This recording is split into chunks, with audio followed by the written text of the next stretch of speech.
Hey there, and welcome back to my Porsche 356 project. I'm going to continue to make some custom tools for the Transaxle.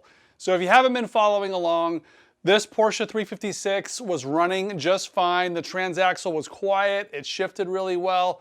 I took it apart to kind of inspect it and do a reseal, and I discovered a bearing that needed to be replaced. And I'll probably end up replacing several bearings because a friend in Australia, Brendan, sent me a whole kit of all the gaskets and a bunch of bearings. I'm going through, before I pull the whole gear cluster apart, I'm going through and I'm establishing the before conditions. So what is the backlash? What is the pinion depth, which I did last week? And today I'm going to be focusing on what is the width of the differential housing, so we can establish in the workshop manual, it's called the S1, S2 shims. That's what holds the differential in the housing. There's a preload spec, and in order to preload it, you have to do a bunch of width measurements. Thank you guys for all your patience. You know, a lot of you encouraged me to tackle this 356 Transaxle, and I'm actually really enjoying it. The whole building, fabricating, and measuring process for me is quite fun. So let's get into it.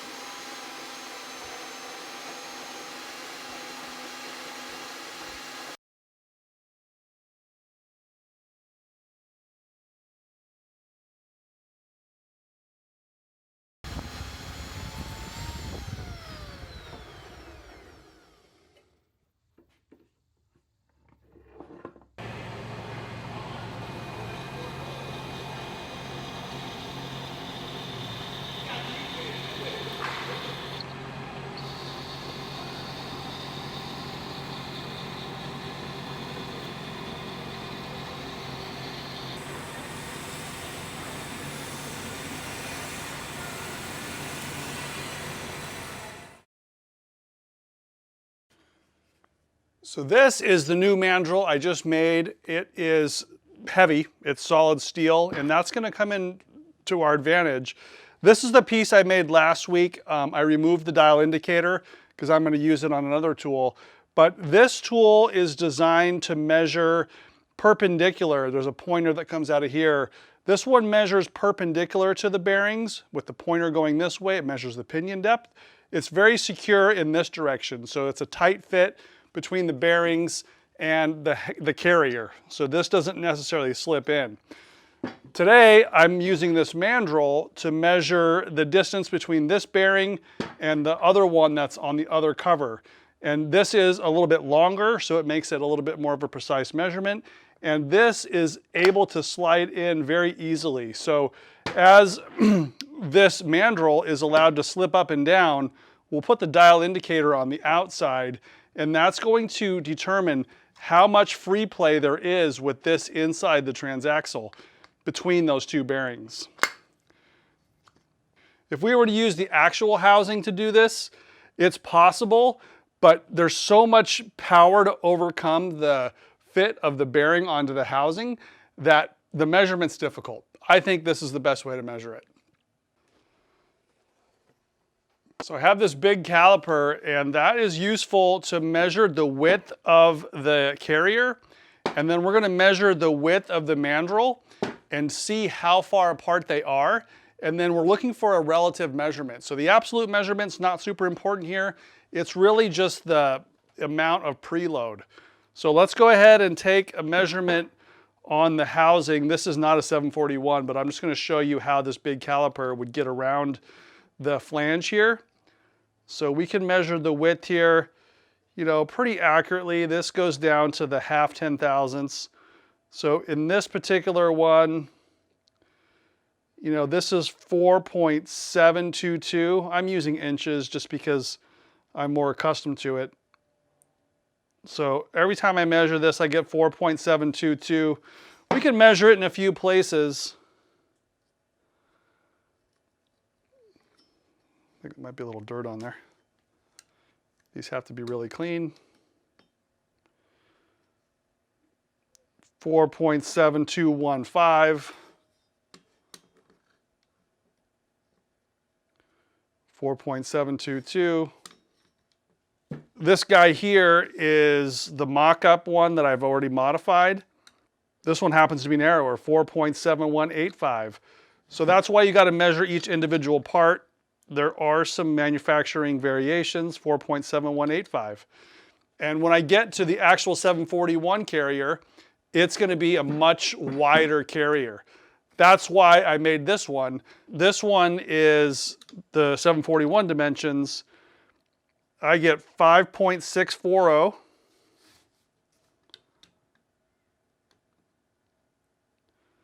5.640, 5.6405, 5.6405. So that's the width of bearing to bearing on this guy. And then when this goes in the transaxle, we'll be able to measure how much free play there is. So this is my transaxle with its original bearing, and this side cover has not been removed. These have not been disturbed. I only took this side off to get the differential out. So we'll put it in this orientation. Make sure this is nice and clean. And then we just drop this in, like so. And then this guy is also going to drop in, like so.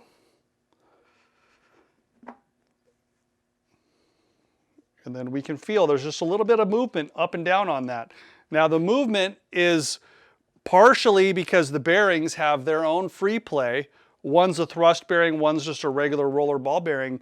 But we're measuring the play of not just the housing, but also the play of the bearings.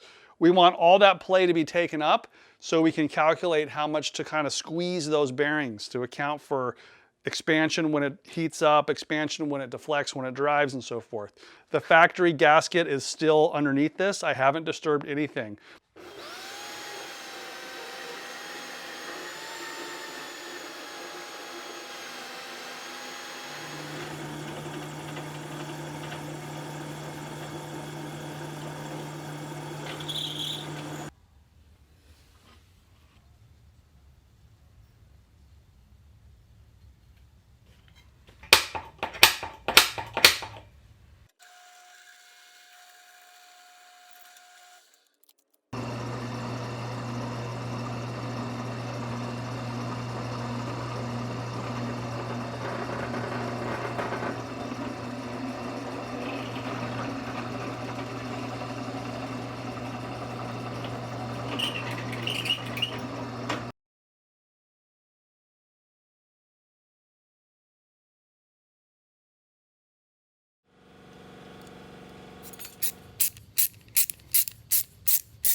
Okay, now these bearings are torqued with the gaskets. Everything is in its final position.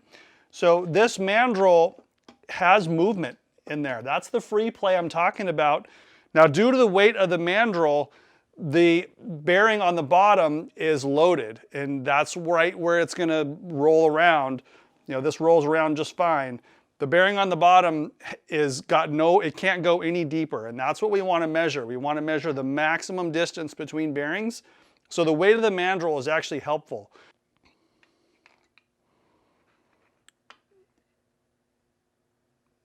And I just realized I put that in the wrong spot.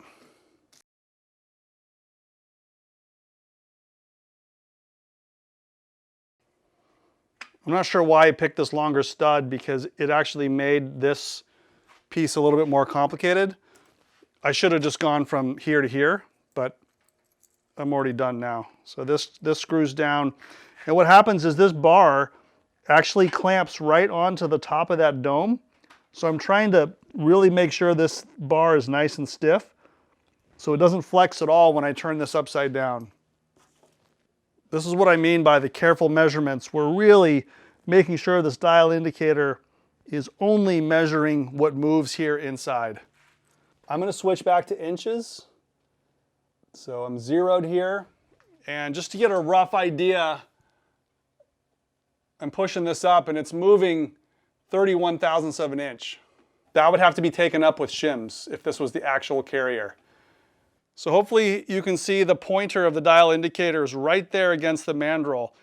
So that's the movement I'm after, and you can see the numbers kind of jumping up and down. So there's, 0, and then I'm getting, 30.5.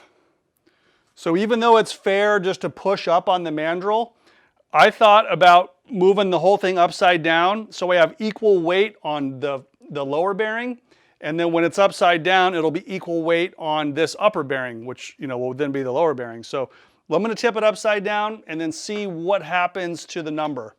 Should get the same number, but I'm curious what it'll be. And because there's no pounding or anything needed to move the carrier inside the bearings, it's just the weight of the mandrel pushing on the bearing. So I have to kind of crane my neck around, but it's now 30.5, 0.0305. So let's bring it upright again. Make sure it goes back to 0, which that's 0 right there. And we'll, turn it this way this time, but I don't think it makes a difference. Without putting any hand pressure on it, I get 30.5 again. Now, if I put some finger pressure on it, I get 31.0. So I'm within, half of a thousandths, depending on if I push hard or just let the weight of the mandrel do its job. So if I do this in a horizontal position, I can use my finger pressure to measure the end play, and I get 0, and I get 30.5. So it's pretty much the same. So I'm going to call it 30.5.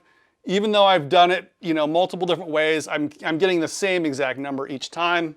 Been sketching some things here to get the actual width between the bearings. So this 5.6405, that was the width of my mandrel. So you add the free play that the mandrel can slip up and down in the housing between these two bearings, and that gives me a distance between bearings of 5.6710. These are the ball bearings right here.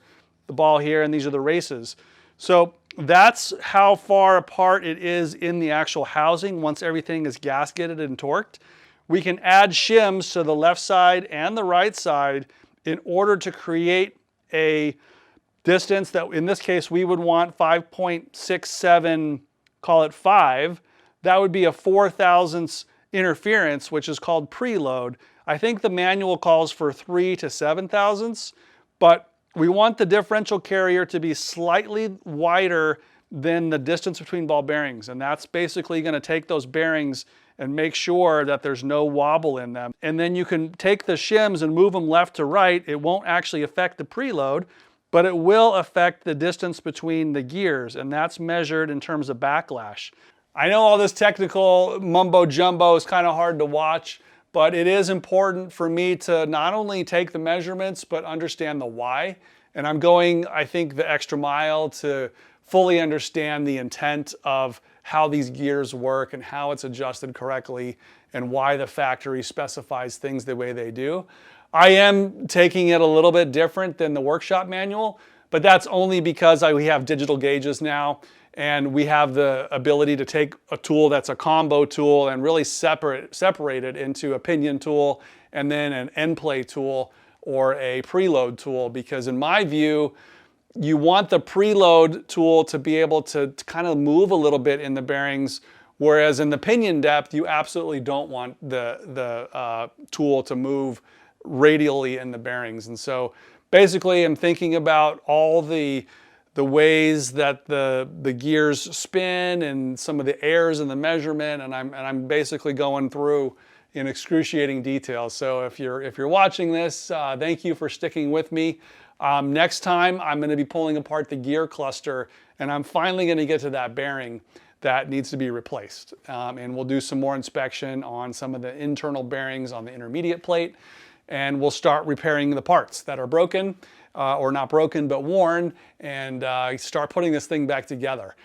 This is all just the pre-work to understand when it goes back together, you know, how to put it back the way it was and to make any improvements possible on the measurements. So far, everything has been very close to what the ideal blueprint dimensions are. So thanks again, guys, for being here and watching me go through the measurement process.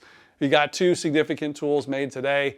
We're going to be reusing those on final assembly with new gaskets, new bearings, and we just want to make sure we can accommodate for any manufacturing variability in not only the gaskets, but the bearings. So that's what we're doing, guys. Thank you for being here and cheering me on. We'll see you next week. Transmissions are pretty involved, as you can see.